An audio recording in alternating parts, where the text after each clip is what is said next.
بسم الله الرحمن الرحيم. متابعي ومشاهدي المصرية من كل مكان، أهلا بكم في فيديو جديد بخصوص زيادة وزن الغنم والعجول. انت عندك غنم او عندك عجول وعايزها تزيد بشكل طبيعي و100%، لازم تعمل 6 خطوات مهمة جدا في مجال الانتاج الحيواني. اول خطوة، تحارب الديدان الجوف-معوية والكبدية، ودي تحصينها كل 6 شهور، وتحصن الجدري.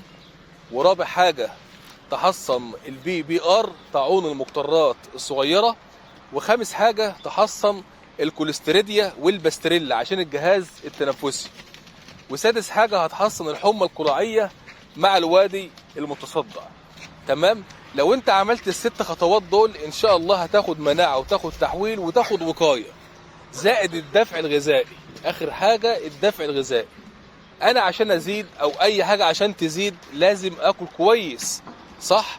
يبقى عشان تزود الغنم والعجول بشكل طبيعي هتعمل ال6 خطوات دول زائد الدفع الغذائي بتاعك. يعني ايه؟ يكون الاكل بتاعك كويس ومتزن، وتكون نسبة البروتين فيه كويسة، ونسبة الطاقة كويسة، ونسبة الالياف كويسة، عشان تقدر تاخد تحويل وتاخد وزن وتاخد مناعة.